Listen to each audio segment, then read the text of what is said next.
Why have you got a trident? I've commissioned a trophy for us, for a special Wheelhouse trophy. Is this for our bike versus car to Yeah. race work event? Yes. I'm not gloating at all because I still can't move my legs, but this is the award. It's stolen from the set of Indiana Jones and the Temple of Doom. Very close to the Tirreno Adriatico trophy. It is. Did you steal that off Jorgensen? Yeah, I did. And I said, do you mind if I hand carve some markings into your freshly won trident? What, did you arm wrestle for it? Because by the end of racing, I think he could have been beaten in an arm wrestle. Probably by me and my T-Rex arms. It was a walkover, yeah. This is a Wheelhouse podcast. So much to talk about today in episode... 85. Episode 85. I just did a quick count there. That's remarkable stuff. Thanks for sticking around. If you have, and if you're new to the show, welcome. It's a whole lot of fun. I'm Joel Willkommen. Spreadborough. Bonjour. You are? Buongiorno. Catherine Bates. I'm Joel. This is Buongiorno. And we are joined, as always, well, in recent times, season 2 especially, the great Merksy. G'day, Merksy. Hello team. Hello. Isn't it good to be alive?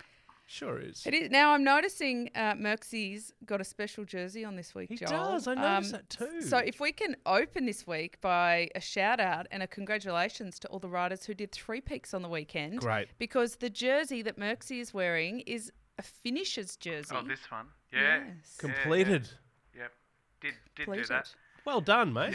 Yeah. It was amazing. Worst ride ever, but best ride ever. Worst ride ever performance-wise or conditions? No, or right. It was just really, really hard. So Yep. hats off to anyone who completed it. Yes. And beautiful country. Merksy did very well. It is. It's in the high country in Victoria. So it's beautiful and it's a very long day in very big mountains run by Bicycle Network. So well done to everybody. Yeah, There's fantastic. my opening shout out. Oh, jeez. I think shout outs got banned about 55 episodes ago, but Yeah, look, So- anything that happened in season 1 never happened, basically. So we've got a little bit to talk about today. We're going to go back to Paris-Nice and a bit of a historic event for the Americans in particular. One of our favourites is back in the saddle, and we're very, very excited about it. Your cousin is doing remarkable. You're going to find out who I'm talking about and what they're doing. So stick around for that as well. And also a little bit of controversy. It wouldn't be an episode of the Wheelhouse podcast without a scandal, I should say. We've got one this week. It's erupted on social media, and it may just have started, Catherine, when you agreed, against probably all better judgment, being easily the best cyclist in this room, to drive a car into Brisbane during peak hour traffic, while the worst cyclist in this room got to ride one of your bikes in. I don't think the mistake was agreeing to do it. I think potentially the mistake was agreeing to have someone videoing me doing it, and to which I had to keep saying, don't use that. Cut that out. Get rid of it. Are you filming? And he's like, I've been filming this entire time. Yes. No, we did. We raced from Holland Park into South Bank in Brisbane, and you, as you jetted out of the driveway, yelled, "Ride like the wind, bullseye." And I got to tell you, we got texts from neighbours saying, what was going on there this morning? It was a bit loud. No, it was fantastic. Who's bullseye? But spoiler alert, you gazumped me Just. on the bike. Well, look, let's be completely fair here. So it was a Friday. Okay, there was definitely red traffic. It was still a nightmare. Friday is the day of the least traffic. If Yeah. that had been a Tuesday or a Thursday, I don't know why Tuesday and Thursday are so bad for traffic. Yeah. But they are. I feel like if it was a Tuesday, I would have had time to go and get a smashed Avo and still got there. Friday, a little bit tighter, but it was still absolute bumper to bumper for the most part. So this was the experiment. We did it for ABC Radio, Brisbane, but also, of course, anyone who's interested in active transport and part of the messaging around Brisbane Cycling Festival this year. You may or may not have heard Kate Bates is the ambassador for that one. Hi, Kate. So we did that. We punched it out. I must say, at the time of about 34 minutes versus 29 minutes. When I put it in my Navi, when I left home, Yeah. it said 21 minutes. Oof. And I thought, I don't believe that. And after 10 minutes in the car, it kept going up. Just creeping up, yeah. It wasn't moving. It was Yeah. very frustrating. Yeah. I was getting very annoyed. I did try to put on some like drive music. I put the Eagles on, Take It Easy. You know, I thought like some good messaging for myself. Yeah, did it work? A little bit perhaps. I tried a bit of Rocky, but that was really taking me in the wrong direction. Yeah. You know, a bit of Eye of the Tiger. So Great. yeah, we settled on Taylor Swift. You settled. Okay, great. Yeah. Bit of Tay-Tay, very good. Anyway, but, we didn't beat you, so it is. The whole point was obviously seeing, alternate ways to get to work and get home from work and doing it. Did during you peak feel hour. safe riding? Good question. So for the most part, and we're going to talk a bit about infrastructure, not just in Brisbane, but Sydney, Melbourne, all around the world today. So thank you for bringing it up. I think Brisbane is in a pretty good spot. But going from those surrounding suburbs, the inner city, just outside the city kind of, what's the word I'm looking for? Perimeter. Yes. It's pretty well serviced. There were a couple of crossings. I will nominate for those who know Brisbane. O'Keefe Street, where there's a little bit of work happening, and it's supposed to have been finished by now, and in a couple of weeks, and then probably a couple of months. We don't know when it's going to be finished. There's that. There's a couple of road crossings that are. You get off your bike unless you're super duper confident. I don't know what I'd say to you if you're wearing your cleats. You just have to work something out. Ipswich Road, a little bit tetchy as well, but getting onto the veloway, there's nothing like it. I was absolutely gassing it on with no one inside. I was screaming past the cars, the buses, the trucks on the M1 motorway the whole time. Just waving. Oh, Royal waved. Royal wave. Good morning to I you. think it is, before we move on, important to point out that I would have ridden a different way because I'm so comfortable on the roads that I would have just taken the direct route. Yep. And it would have been faster and shorter, but a lot hairier. And so I think it's important because people were commenting on social media about, the different ways we took, that for it to actually be legitimate, you have to go the safe way and use the infrastructure. Otherwise, you're setting a benchmark that's not really accessible to your everyday cyclist. Yeah, and that was one of the reasons why you didn't borrow the fancy road bike and you didn't put on your aero helmet and all of that sort of jazz, because otherwise that kind of ruins the argument. I did put on a pair of your bike sunnies though, and I did get one comment. Lots of love, lots of interaction on social media. One of them said, 1992 called. They want their sunnies back. Yes. Yeah. I replied to that comment. Did you? I said, mate, it's called Farshan.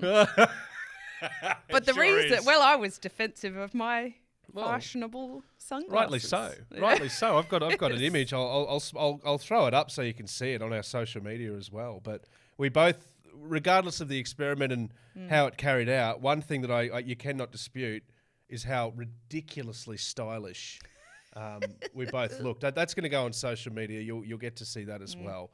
But look, a really worthwhile experiment. Thank you to everyone who is engaged on it. We're going to do a sequel at some point in the future. We're going to bring in a bus. We're going to bring in a train. Yes. Yeah, and we're going to see how it works. Yes. Do we draw out of a hat who gets to do what? Yeah. This time, this one's going to be a longer one too. So I might just go, car! Like what happens if I get on the bus and I forget my go card? Do you have a bus license, Kate? No, I'd be riding the bus, not driving the bus. The bus, okay. Riding on the bus, catching the Right, bus. I see what you mean. Got you. Sorry. I'll be sitting on a seat inside the bus, nowhere near the controls. I've never seen anyone catch a bus outside the Marvel Cinematic Universe. I've never, ever seen that happen. It's an interesting terminology. But look, really worthwhile experiment. It's had almost 500,000 interactions across social media, so it's a relevant topic, obviously. You know what I love about the Brisbane Cycling Festival? We get to do fun stuff like that. Yeah. And then on the weekend, I got to do very fun stuff with a group of ladies from Sisters of the Saddle. Yes. They put on a free women's skills clinic with a coach by the name of Kirsty Bruin, who used to ride for Australia and was in the IAS, a very handy sprinter. And she took these ladies through it all. It was really impressive in 2 hours. So we had about 15 riders turn up. More had signed up, but a couple had migraines and bad weather. It was like everything was against us, but it was still unreal. And she taught them everything from being comfortable on your own, going around witches' hats, to then riding next to each other, shouldering, putting arms up, turning over, like all of the little things that you probably wouldn't necessarily think to break down. Yeah. And then at the end of it, we all rode out to Nudgee Beach, for obligatory photo, and then rolled back in. And I thought, they're pretty newbies, so I'll be right. I'll stay out at Nudgee. I'll make a little video, and then I'll chase. I overestimated my fitness level. Oh, no. And I underestimated theirs. Yeah. And so How big of a gap are we talking? I didn't time it, but it took me about 4K to get back on. Did it And I was really? going full tilt. I was like full aero position, Yeah. right on the very tip of my seat.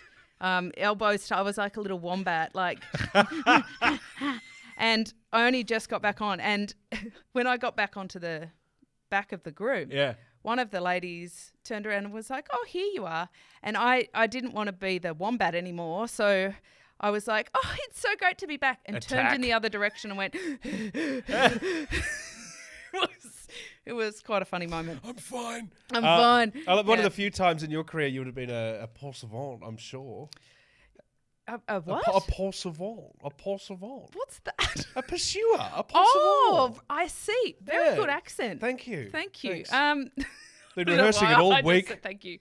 I am not sure I had realised how much work I need to do, Yeah. but it was a good wake-up call.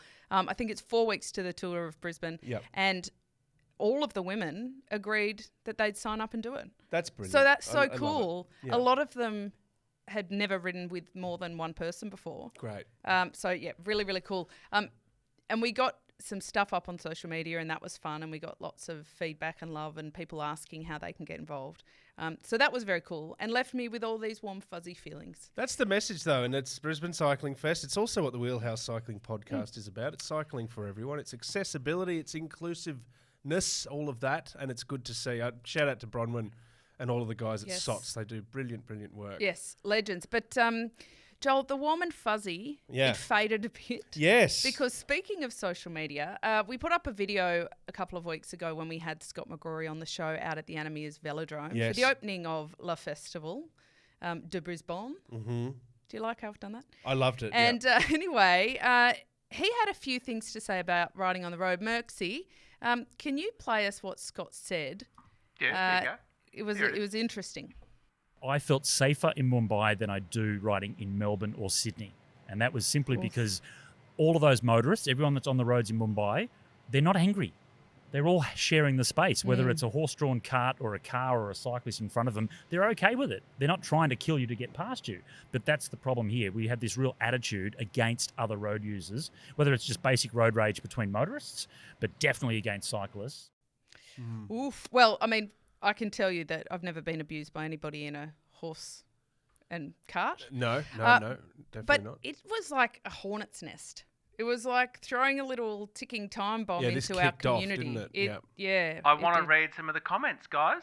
Yeah, Oh, please. Well, Merksy. you in fact, I think we should lead Merksy by saying some of them were so vile, you in fact had to moderate. That was fun for you. Yes, Brad on Instagram, you know who you are. Hmm. Gone. We don't tolerate, horrid, Threats. threatening comments. We'll have a debate, but that was too far, Brad. Yeah, no need to get on and threaten people that are wanting to ride their bike or drive their car. It's not about that. It's just about creating a safe space for everyone. Merksy, what did you like? What did you dislike? Poor old Scott. One comment. Good. Don't ride in Melbourne and stay in Mumbai, you peanut. Well, that was actually quite funny, that one in particular, because I think Merksy was on a bit of a roll himself, and he wrote back and said, everybody knows Scott's not a peanut, he's an almond. He is an almond, yeah. No, well, good, well defended, Merksy. But Yes. a lot of people were like, well, you don't pay Rego. Get off the road. We should ban bikes on the road. It's alarming. Absolutely alarming. Yeah, I've got one here. I've printed some out because, that's what I like to do for fun. If you can't ride your bike on the road consistently at the speed limit, you shouldn't be on the road. You can't ride at 35k an hour in a 60 zone and expect not to piss people off. Firstly, I can tell you I don't average 35k an hour. I was going to say. Ooh, so that's a fast rider. I didn't even do that on our rides at work. Let's not get too caught up in the legalities of, us being able to use the roads. Driving along at 19 kilometres an hour because you can't pass a pack of bikes gets old real quick. Just like, it's funny though, just like pensioners dragging caravans through cities at peak hour. So it's not just us he hates. Yeah. It's also pensioners and their caravans. It's like anything that slows me down is in the crosshairs. Get out of my way. That's appalling. We're not angry all the time, just when you see you effing wankers on the road. Okay, all right. Reasonable discussion. Look, give respect to get it. I'm going to zero in on that one. Give respect to get it. It is an argument of two sides, and I think rational discussion and rational debate can be welcome. I haven't ridden in a lot of bunches over the years, but when I have, I think being attentive to the fact that there are many forms of vehicle on the road is important, both sides. Kate, you can probably speak more to this, the experience of respect going both ways in your experience. Is it? I mean, I think all of it kind of played right into Scott's point. Yeah. He wasn't saying anything about cyclists' right to use the road or, mutual respect or anything like that. He was simply saying that drivers overseas, and we were also talking about Europe, that particular grab in Mumbai, they're angrier and they're less tolerant. That was it. And I think his point has been proven. Well, they're more tolerant. More tolerant. They're more tolerant. Australians are less tolerant. Yeah, thank goodness we don't have donkeys pulling carts on our roads. I think the donkeys would be fine. Well, people would be quite furious. frankly. Well, the drivers, they wouldn't like it. But the other point is, all three of us, we all drive cars. We pay rego. We got more than one car at home, in fact. A number of comments on the you don't pay rego or CTP. Oh no, I do actually. I very much do. I got to say I love that Scotty brought this up because I've driven in India more than once. It is absolute bedlam. Played Delhi, Mumbai, played like the centres in India. It's out of control. The fact that he uses that as an example, and we're going to listen to him. Obviously, enjoys riding his bike. Does our Scott? The fact that it stands out to him as being a safer environment to ride your bike is hugely significant. And I must say, that's why we're talking about this whole the experiment we did this week as well. And you brought it up, like the route that you would take. I wouldn't go anywhere near it because I don't want to be getting beeped at and abused when I'm already sort of struggling to know which way I'm going and know that I'm racing against an Olympian. Of course, all of that. But this on a day-to-day thing, this is the sort of thing. And I hark back, I feel like a broken record talking about the talkback radio I heard that time in Adelaide when they were abusing cyclists and saying if we could, we'd run them down. And this sentiment that we see in Australia, which is so... It's so adversarial and combative, and it's out of control. And I want to ask you, going back to the whole infrastructure thing, do we need to be a country where we can't ride on the roads? Is this can we reconcile this massive divide between road users and cyclists? Now, I'm kind of screwing my face up a bit while you're asking that because I just think how ridiculous we have to build more separated bike infrastructure because that is the safest way for people to ride bikes. And we're not just talking about middle-aged men in Lycra because a lot of people like to pick on your particular demographic or people, Scott, when they're picking on cyclists. Yeah. But what about kids? Kids to school, families. Do you know that my kids barely have friends who have bikes? Yeah. There's the 4 kids from 12 to 6, 3 girls and a boy. A lot of their friends don't even own bikes anymore because their mums don't ride bikes. And so, from a just practical day-to-day point of view, they don't commute on them. They just don't even ride them. Gone. So this combat, this hostility is now becoming generational. It's becoming cyclical. Okay. Well, what about messages around active, healthy living? Take away infrastructure, active transport, whatever. Just the idea of getting on a bike and riding it. People are now being discouraged to do that because... bloody cyclists get in everyone's way and they're too slow. Is that what's happening? I mean, that's a really interesting question. When I was on the board of the Australian Sports Commission, we commissioned a study into the return on investment for every dollar spent on sport. Yeah. And we're not talking elite sport, although that does feed into it. We're just talking everything from participation up to elite. And at the time, and this is old data now, but at the time it was around $4.80 return to the economy for every dollar spent on sport. But the problem is that at the time, sport sat in the health portfolio, so they're worried about aged care, they're worried about hospitals, they're so stuck in the treatment that they're not able to even sit back and look at the prevention. Wow. And at another time, just before that, the sport portfolio was stuck in with arts, and which is always just seen as a bit of a philanthropic let's be nice and support that area rather than Yeah. having more purpose, which is, BS in my mind. Of course. But it is a real economic argument. And actually at the Asia Pacific Cycling Conference, which is in Brisbane around festival time, so on the 11th and 12th of April, we have a heap of experts coming in to discuss exactly this, from government to participants to community groups, just to have a bit of a discussion and a highlight around how, case studies, where does it better, why does it work better, how can you reverse engineer cities and passageways for better active transport. It's really interesting to me. We should say, though, there are a lot of wanker bike riders. They'll ride through red lights, Sure. or they'll ride 3-4 abreast and won't wave cars through. So they give the majority of people a bad name, for sure. But then there is also, some intersections where there's lights, your bicycle won't trigger the light, it won't sense it, so you literally can't go through the intersection. And I want a quick story before we move on, but the first time I raced in the United States, I landed in Arkansas and I went riding the first day I was there. It was a bit of a culture shock for a young Aussie, I must say, and they have open carry laws in Arkansas, so there's guns everywhere. I'd never seen a gun except on a police officer. And a car on one of the training rides I was doing cut me off, threw something out the window at me, yelled at me. It was pretty intimidating. It's probably Brad. G'day, Brad. And Sticking we up pulled your up, Jackson, Brad. and he was in, what they call those big trucks, utes. And I pulled Big up Chevy. alongside him at the traffic lights. And as I was pulling up, I thought I might say, hey, I'm a person, please be a little bit more respectful.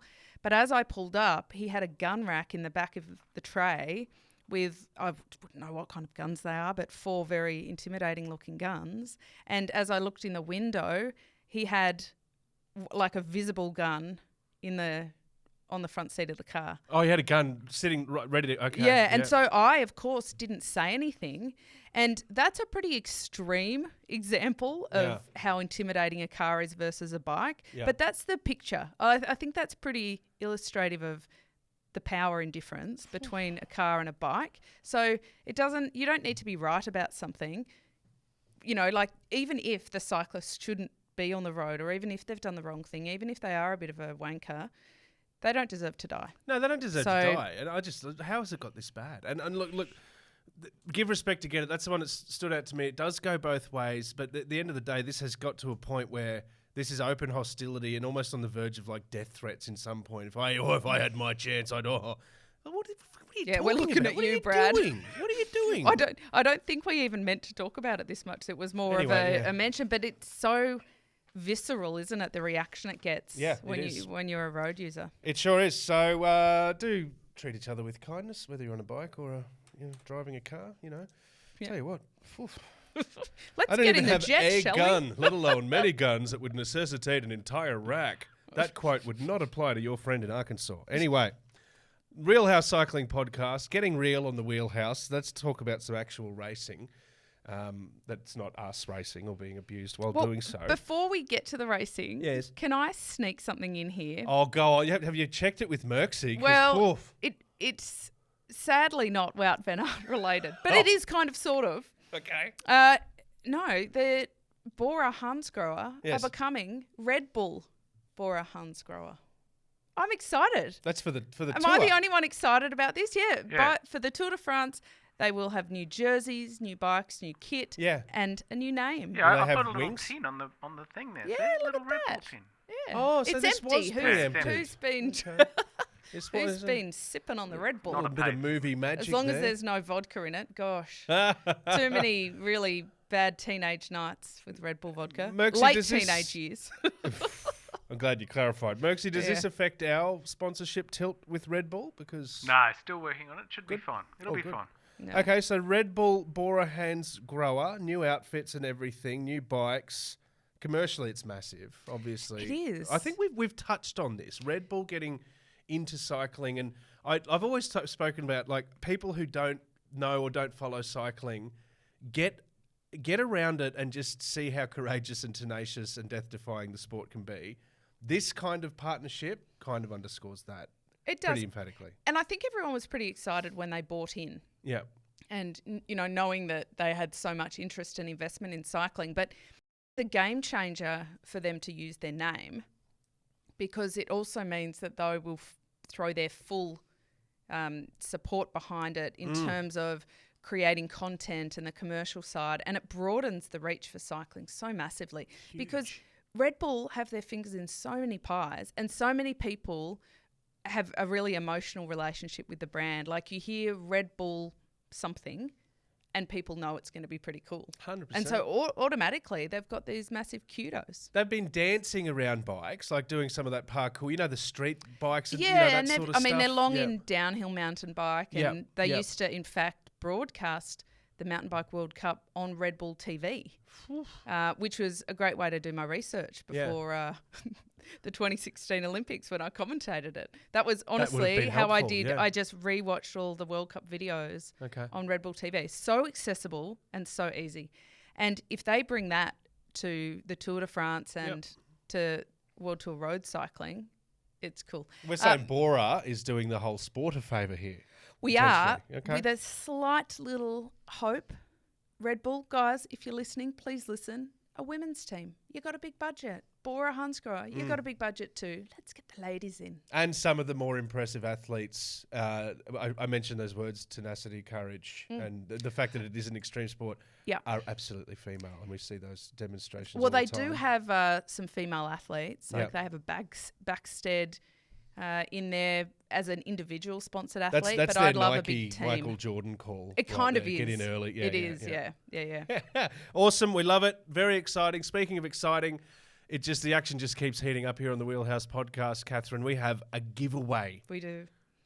I've got a little photo here that I've That's printed right. We're out giving away a printed sheet of paper. And it's Matthew van der Poel looking resplendent in his world champion jersey, and he's holding up some gold Vittoria Corsa tyres, Joel. Wow. Yes. And look, we are very lucky. We have been given a pair from Bike Bug, limited edition. They have their number. This is number 1,683 out of 2,023 pairs, right?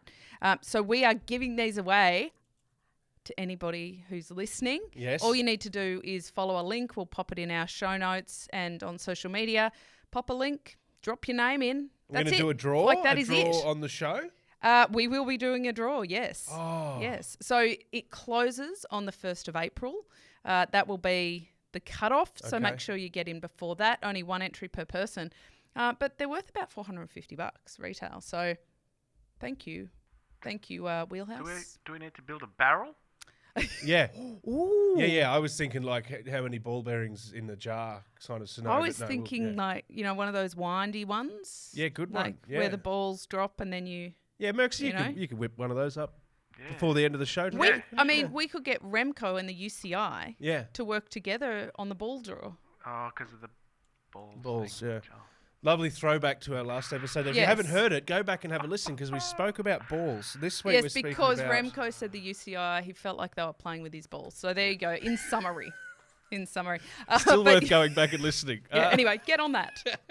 Okay, our official giveaway, I believe our first official giveaway. It is. So as Kate says, get in the show notes, drop your name in, let us, tell us why you deserve the tyres. Sure, I don't even know. Look, I don't know if there's a section for that in the link, but if there is, definitely do. Otherwise, on social media, you can plead your case. Or just project that energy. Project it, yeah. I love it. Okay, really, really exciting. Let's go to Paris-Nice right now. History being made. Let's start with an Australian. We're going to talk about some other nationalities first, but we were so happy about the Plap Trap and the work of Plappy. How did it wrap up? And what's your report card? Paris was very nice for Plappy. Boom. So he was leading for a couple of days. He did a great job, rode really tenaciously. Bingo word for the day.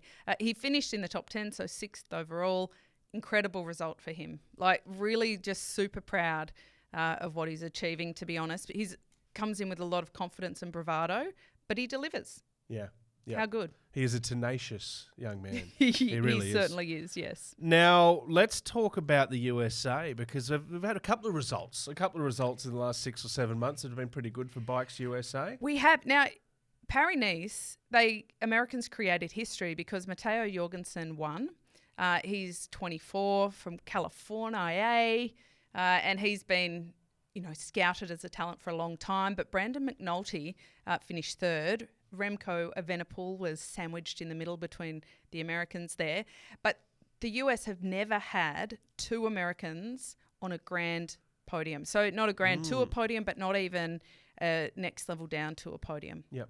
So amazing. And these guys grew up together. They're the same age. They roomed together at things like Junior Worlds. They've got such an incredible history together, but they're on completely different teams. So Jorgensen is with Visma Lease Bike and McNulty is with Team UAE. And they've held on to him. He's been there since 2020. They've held on to him so far until 2027. They've signed him. Wow. Jorgensen's had a different path. He started at AG2R and then he went to Movistar and then he got pulled over to Visma Lease Bike. So it's taken him a bit of time to really find his spot and what works for him. McNulty kind of hit the jackpot early on. But I think it's really cool to see that, 8 years ago, people were talking about these young kids and then they almost fell a little bit quiet around them because they hadn't quite made that leap yet. And when you've got riders like Pogacar who at 20 are riding at such an incredibly high level, sometimes you forget about the guys who need a few more years of development. But it's cool history because, America has a really rich cycling history with the likes of Le Monde and Connie Carpenter. In the women's, she was just incredible. And there's been quite a big gap, actually. So it's cool. They're awesome. Great characters. They're nice young men. And you include Sepp Kuss in that cohort. And we love Sepp. It's a great little group of riders coming through. Yeah, it is. I love the story of a late bloomer too. I'm a late bloomer. It took me until I was 38 to defeat an Olympian in a bike race. So, okay, we'll go with that. We'll roll with that. Solidarity. Let's go back to the Australian cohort here for just a sec because we were talking, leading into the event. Obviously, who are the names to look out for? And one of those names is inevitably, of course, Primoz Roglic, the pride of Slovenia. Didn't quite live up to the bill, and that there can be any number of reasons for that. But the question out of this is Jump and Jai. Jump and Jai. Should Jump and Jai be the guy? Okay, I'm glad you've asked about this because we can kind of talk also about Tirreno Adriatico in here. So Roglic finished 10th at Paris-Nice, but he was bettered by Alexander Vlasov, who was 5th, just in that race. But Roglic was 5.5 minutes down. So he wasn't really in the race, if you can be honest. And then if we look over to Tirreno Adriatico, and we'll talk about Jonas's domination there, but casting an eye on the Bora-Hansgrohe mob, Hindley was 3rd. Yeah. Right? Yeah. So that's kind of raised the questions. When you've got riders like Hindley and Vlasov, should they put their full weight behind Roglic for the Tour de France? Or go for Jump and Jai? Is Jai the guy? Is Jai the guy? That's my question. I'm cautious on this one because I think Jai has just this incredible trajectory of improvement, and what he is now, we know he can be better. But I think we also have to think about like the periodization of their seasons, and Roglic is aiming for the Tour, and his preparation doesn't look the same as what some of the other riders. So I don't think you can really go, but Remco nearly won and Vingegaard is so dominant. And where's Roglic? I think they're on different programs, different focuses. But who did they spend all the money on? Well, on Roglic. But so Jai is not the guy. So, great point. Thank you. Very good. They don't think Jai is the guy. They think Jai is one of the guys. Yeah. And I think even better when Roglic does rise to the occasion, you've got these guys as backups. Not a bad arsenal in reserve. Because what a shit show it would be if they got to the Tour and something happened to Roglic and they had no guys to back him up. No other guys who could potentially change the way. Don't jinx him. The race. No jinxing. But in fairness, I think any team who just goes all in for one with no plan B, C, D, E. Yeah. Oh, I like what you said. risky. That and the whole, he's young, he's doing perfectly well. Let's not overstack him and create this mental confusion and kerfuffle about what you're doing. Exactly. We love you, Jai. We're still pushing very hard with Basil for a statue. Oh, damn right. So, yeah. No, but there's an organic path that's already looking pretty good. So why ruin it? Yeah, I'll tell you why. Because he's our guy. Because he's our guy. You've got to stay away from the headlines a bit. Now, speaking of Tirreno Adriatico, yes, I want to talk about Jonas, and I want to talk about that beautiful trident. Yeah. But first, I want to say that Glutzy O'Connor, 5th. Okay, admirable. Great. Yep. Great performance. Merksy, can we have this remade into a 5-spoked trident so we can include... It's hard enough to get that holder. Glutzy. No? Does a trident have spokes? No. Spikes. Spikes. Oh. Not a wheel. Not everything's about bikes, Kate. Look at that thing. It is quite magnificent. BOC, we love him. Go Glutzy. There's a bit of news about this. So we're talking about our guy Jai and BOC/Glutzy/ the Pride of the West. A few whispers around him getting on his bike, so to speak. Yes. Well, Ben O'Connor has kind of said it's my future and I'll shape it how I want. And this is off the back of everybody knowing that he's in the end of his contract year over at AG Tour Decathlon. And I don't know. Do you remember the Tour de France documentary? Because I do. And after watching that, I thought, what a terrible fit for him. Get him I was out. like, he's too nice. He's too tolerant. Yep. But if that happened to me, I don't think I could really put my entire trust and my future into the hands of people who said, you're okay, get back on your bike. You're middling at best. I think this has been brewing. And you're the butt of a few jokes. No, Exactly. I'm serious, 100% serious. Like that was what portrayed. So if that's what made the doco, what didn't make the doco? Well, that's right. So I actually think that if he can be on a team where they just have that beautiful trusting relationship where if he says to them, I'm in pain, they are 100% on board with him, not kind of gaslighting him, medically gaslighting him and saying, stop being such a wussy, O'Connor. Because these guys are tough. If they're saying they're hurting, they're hurting. Yeah. Believe them. Yeah. Anyway, we believe you, rant O'Connor. over.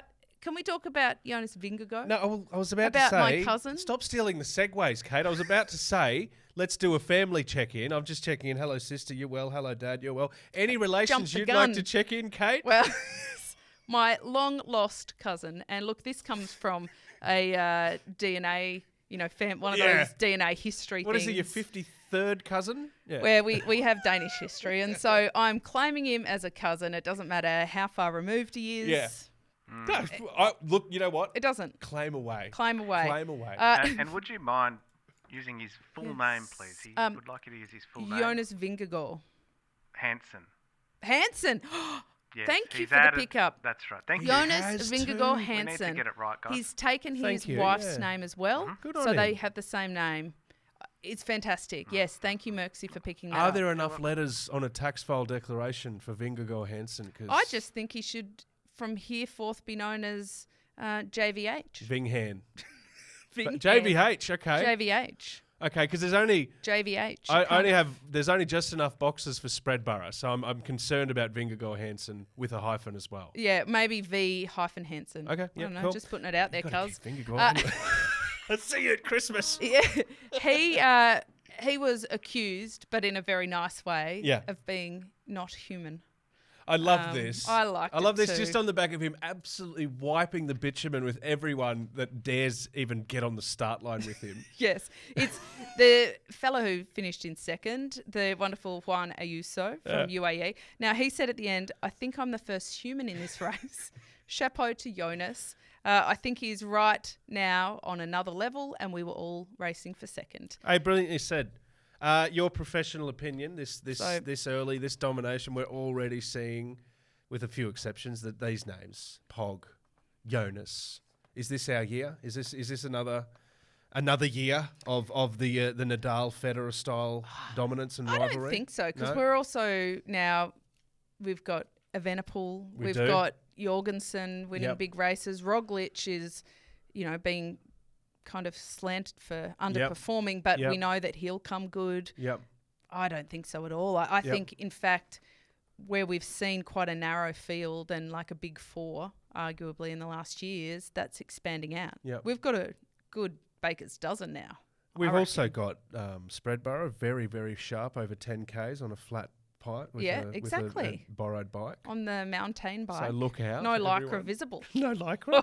But no, look, I like it as a question. I love that we're just seeing that dominance already, but we are speaking a lot about the youth coming through. But let's continue on domination and go over to the women's peloton, because when we talk about domination, we may as well just look up the dictionary and see a photo of Lotte Kopecky. Lotte Kopecky. Shan't we? Is that the right word? We shall. We shall. Yes. Yes. Lotte Kopecky, back in her winning ways.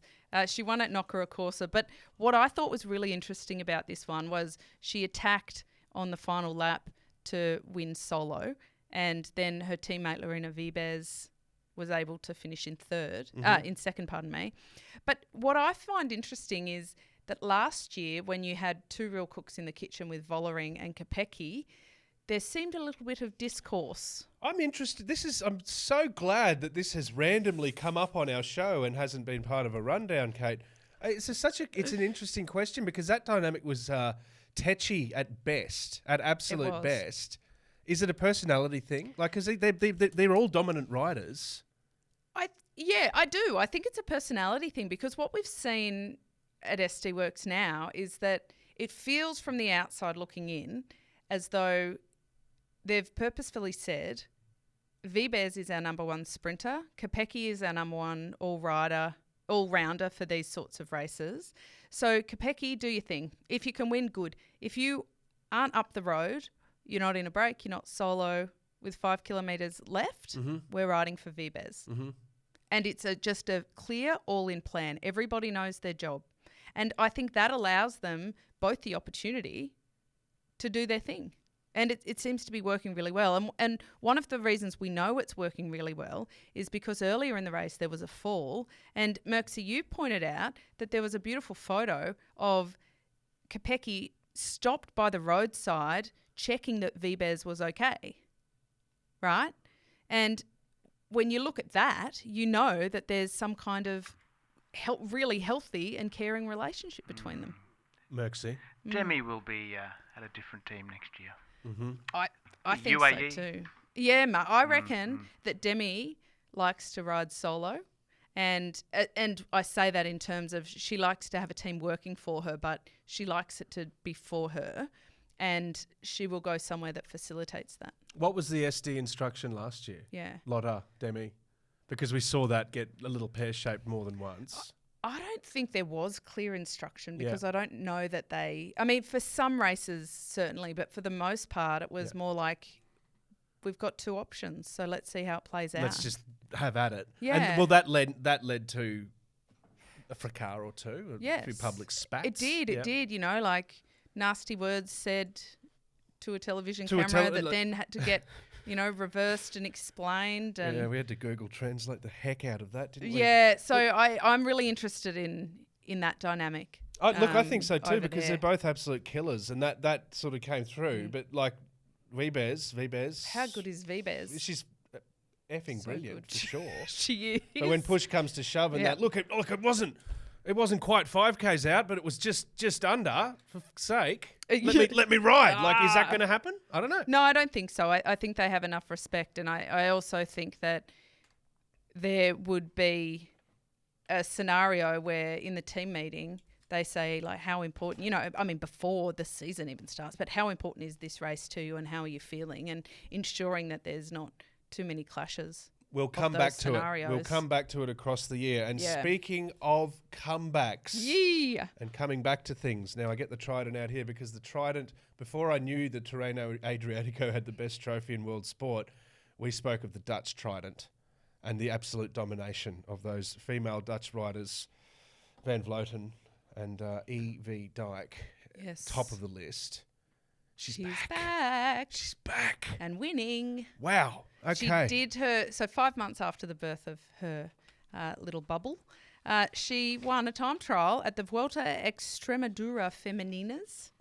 Was a time Roll, trial. that one just rolls off the tongue, doesn't it, Kate? 17.3 kilometres. She beat Lidl Trek teammate Brodie Chapman to the title. So really well done to Brodie as well.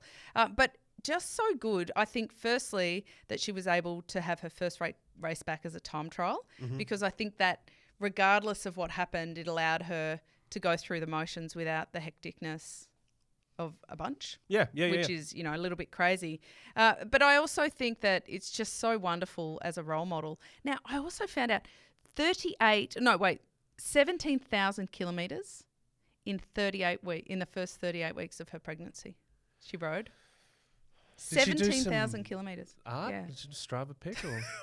Probably. She could draw the bloody Sistine Chapel. No, it was really impressive. So it was really well managed by the sport team there and making sure that Mum and Bub were healthy along the way. But she rode to 38 weeks before she decided to give the Lycra a couple of weeks break. You know what that is? That's tenacious. Oh, that's very tenacious. It's a Wheelhouse buzzword. Cycling It is. podcast. Now, Catherine, some breaking news here. Milan San Remo, you may have heard of it. The 115th edition is coming up, and the Wheelhouse Cycling podcast will be commentating every pedal stroke. Oh, no, sorry, that's the Esports Nationals will be commentating. But Milan San Remo is coming up, and I just want to break this news because there's a new favourite in town. Did not see this coming. No one involved or interested in cycling, even remotely, would have seen this one coming. The men's coming up this weekend. Aussies have a good history there. But there's a guy that's come out of nowhere, favoured to win and do it well. Teddy Pogacar. What do you know about Teddy Pogacar? Oh, yeah, TP. TP. Oh, TP. Wow. Talking about Federer. Comes out of Slovenia, this young kid. yes.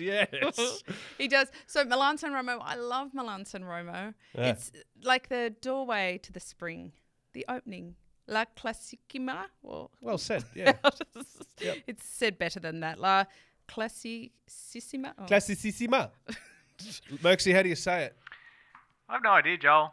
Back to you. All right, no worries. So the Gateway to Spring, it's a big bike race. It's happening this weekend. Tadej Pogacar, shock horror, raging hot favourite. Yes. But you know what? We saw a photo before of Mr. Doorknock, Pooh Man himself, MVDP, Matthew van der Poel, assuming he can keep his bowels in order. He'd have to be. He's going to be hard to beat, let me tell you. I wonder if Italian farmers are quite as friendly as Glaswegian. We put an extra lock on the door this year. We don't want any of that crap. He's coming in hot, though. He's coming in hot. He is. They've had quite different preparations. Pogacar, has been racing rather rapidly around Italy. Yes. With Strade Bianche. The last photo we saw of Matthew van der Poel was with his knicks rolled up, sipping coffee in the Spanish sun. Well, Pogacar's been doing sprints and Van der Poel's been doing trots. Trots. It's true. No wout, Kate. So I don't know Without if you'll be tuning in. Kate's going to give it a miss. So if you want to hear anything about Milan San Remo, go elsewhere. No. It's on SBS, and shout out to Pat Shaw making his commentary debut. Good on you, Pat. On SBS. So good luck to him. If I can give him any advice, it's do not drink any caffeine beforehand, because 288 kilometres worth of commentary. You'll hit a wall. Yeah. Well, hit a wall. you could wear an adult nappy, Pat. He could. There you go, Pat. Yeah, there you go, Pat. Big advice from the Wheelhouse. Now, look, this is a race with a lot of history. Ask us Let's anything, be Pat. serious now. Sorry. Yeah, please. Yes, of course. In the 114 editions to date, yes, Italians have won 51 of them. That's Do you know who was second last year?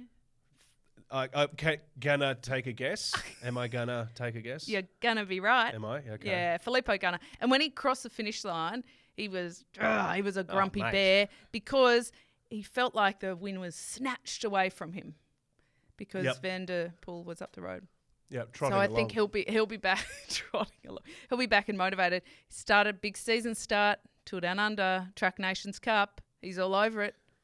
He's all over it. That frustration on Van der Poel getting away though was like, he got away. Like, you can be frustrated, but he got away. But maybe he had really good legs, and it was like in the moment that he missed it. I don't know. Okay, sure. But who won 2 years ago was Matej Mohoric. Yes. I really would like him to win. He's I always like a perpetual motion. Yes, he's like a machine. I want him to win because the interview he gave last year at the Tour de France when he won a stage is mind-blowingly so far the best interview I've ever heard from an athlete. I'd like another one. I mean, call me selfish. A good grab. Yeah. Does a good grab. What are you made of, Mateo? Oh my God. Mr. Mahorich. Yes. The inanimate carbon oil.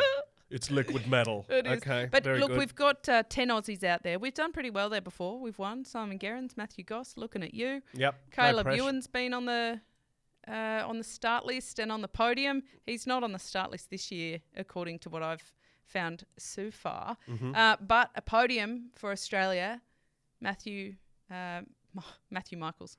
Sorry. Michael Matthews. Michael Matthews even. Michael Matthews, he is on the start list.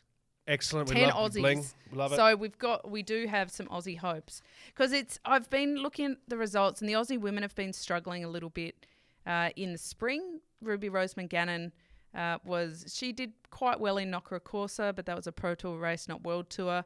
But after Gigante's big start at Tour Down Under, the Aussies have had a bit of a quiet period. Mm-hmm. And so, I'd love to see in the classics the might of the Aussies rise up. Well, let's move on to the women's Milan San Remo. Talk about that. Let's preview that. I'm really interested to go deep in that. So let's start 2024. The fact that Kate, where the fuck's the? Yeah. To do a preview, we would have to go back to 2005. That was the last edition. They said it was coming back. They this year. did. RCS did say in a grand announcement, 2024. They'll be back. Yeah. Fail. How can there not be a women's race? Hang on, sorry, just making sure it's definitely not. Hello? No, we haven't missed anything. I know, it's ridiculous. 115 editions of them. Okay, it was called La Primavera Rossa. You wrote it. Which means pink spring. I did write it. Crack. It was so good. It was, without question, my favourite race of the whole season. Well, you do like pink, see? Well, I do like pink, but more than that, at the time I was riding a fellow by the name of Tony Doyle, who used to be a world champion on the track for Great Britain. Oh, Doyley. Doyley. May he rest in peace. He gave me a pair of Nike shoes that looked like David Beckham football boots. They were so cool. And the style name was called the Poggio. And so I got to race up the Poggio wearing Poggios, and I just found that very poetic. That is very, but it's such a beautiful race because the men's race, they hit the coast, and then it's about 105 kilometres of the most majestic coastline until they get into San Remo. And the women started at that point where they hit the coastline. So they just started at the same time in the morning and were finished many hours before. We got to chill out and then sit in the coffee shop with all the little old Italian men watching, one little screen in the corner drinking cappuccinos. Great way to do it. It was so good. Logistically, I don't know why they can't do it. That's what kind of bothers me. They can do it. But well, that's why they don't do it. But there you go. Nothing better than announcing something and then no La Primavera Rossa preview for the women. We'll get it back. Wheelhouse podcast. We'll advocate. We will. As always. Yeah, we'll get it there. Let's do a segue here. Merxie's going to kill me for using music off my phone. But I'm doing it for a reason, Catherine. Where are we going with this? We're going to talk about, one sec, maybe I should have cued it a bit later. Here we go, ready? Oh, damn it. I got it wrong. It's not even yet. Anyway, we're going to talk about Las Vegas. That is why Merxie does not let me cue things on the phone. I've just earned another 6-month extension to the band. Las Vegas. It's called pre-production. The 5 Ps. No, 6 Ps in this case. Oh, God. Pre-production prevents piss poor performance. Yes, very good. But good segue, Joel. Thank you. That's beautifully done. I appreciate that. The reason we're talking about Las Vegas, as I was corrected recently, and thank you for that correction, is because the Tour de France, not the whole tour. Okay, let's just nip this one in the bud. They're not going to do a east to west coast Tour de France.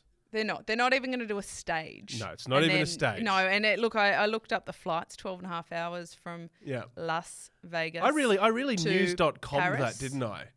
Tour de France headed to Vegas. So, no, it's not. Well, actually, that's kind of what the headline says. But no, they're taking L'Etape there. Yeah. So L'Etape by Le Tour de France, and it's essentially a Grand Fondo. Love it. So they're going through Red Rock Canyon. It's going to be this big fancy deal. But when I saw it, I thought that's cool. But Las Vegas, it's got some beautiful canyons and all that jazz. It's very hot.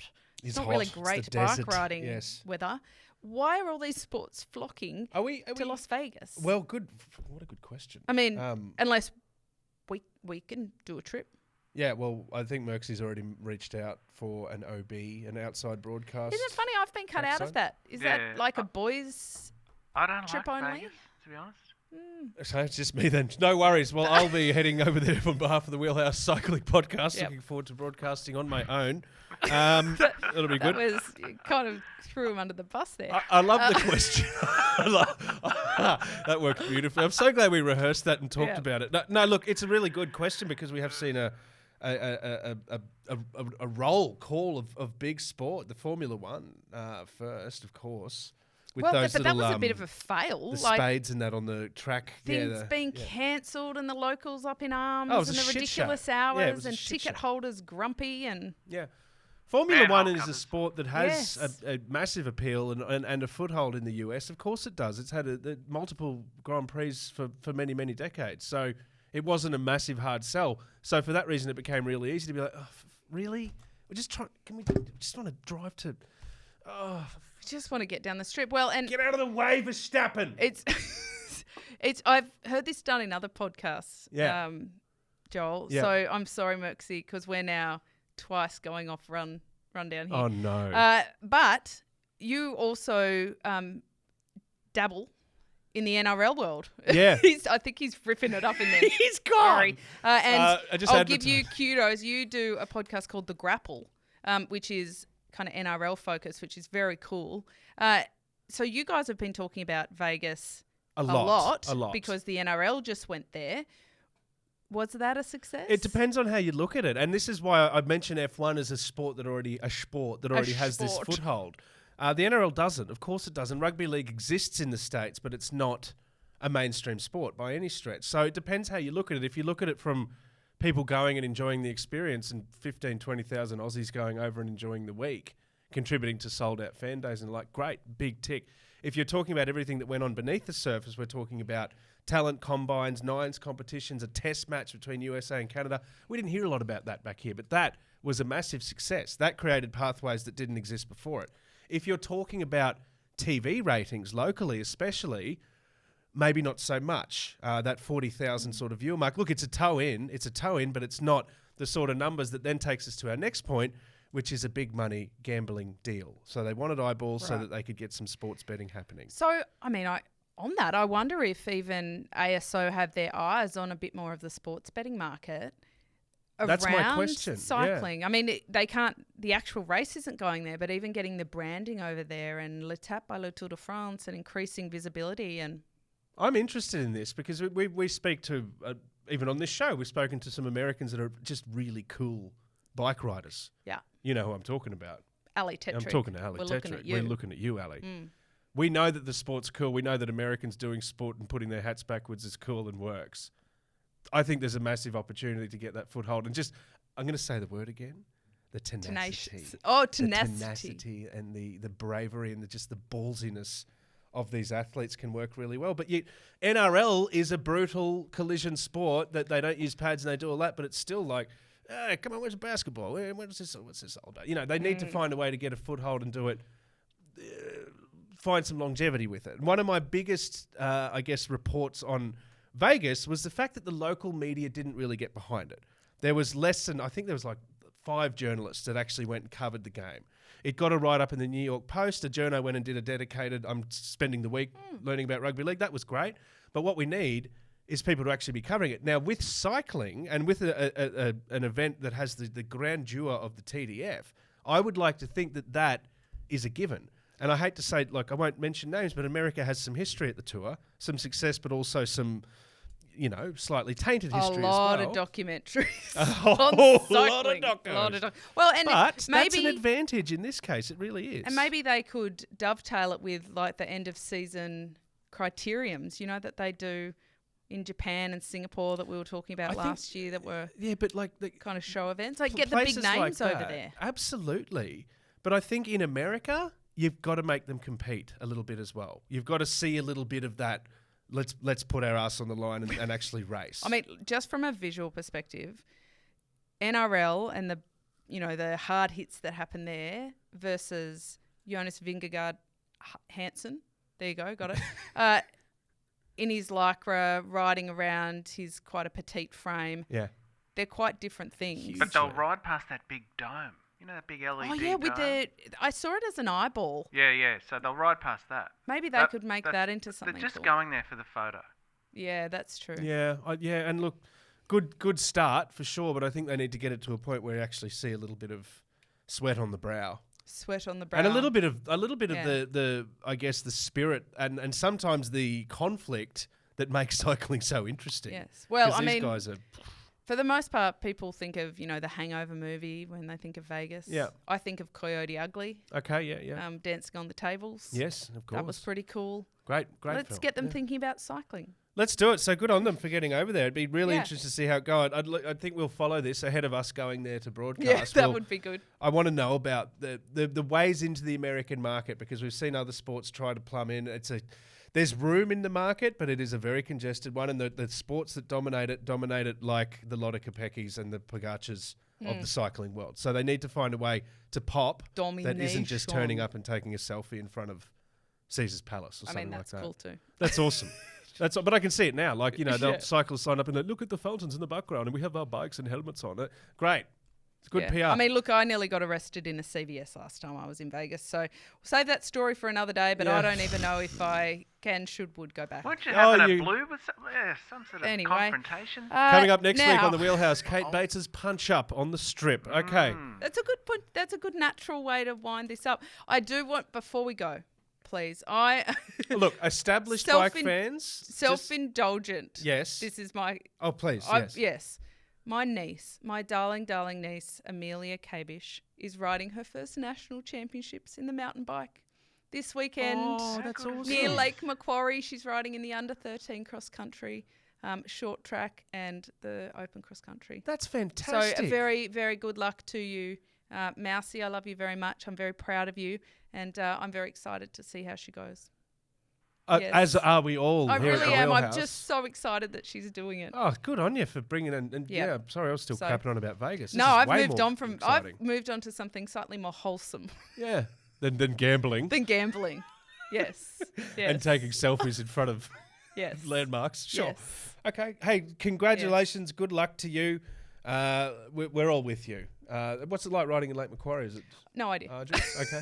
We'll have to ask you I next. have no idea. Can you get an interview? Hopefully she won't ride in Lake Macquarie. Hopefully she stays away from the lake. I'll get a quote. I'll get a quote for the next show for it. Exclusive interview. And also we're going to contact Las Vegas police and find out exactly what happened on the night that Kate Bates was almost arrested. Well, so make sure you hear then the mountain bike heads to Brisbane for Brisbane Cycling Festival. And then next week, the Wheelhouse makes its commentary debut as well. We do, at eSports. Yeah. So that's what I'll be doing for the next week.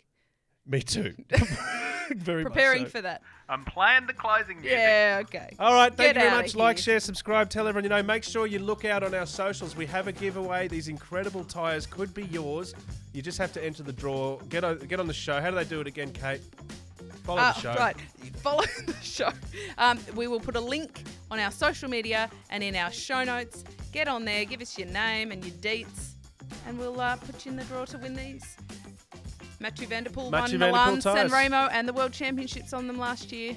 You'll be trotting along at a rapid rate. This is something you want. Oh, do it. Absolutely. To quote Master Yoda, do or do not. There is no trident. We'll see you next time.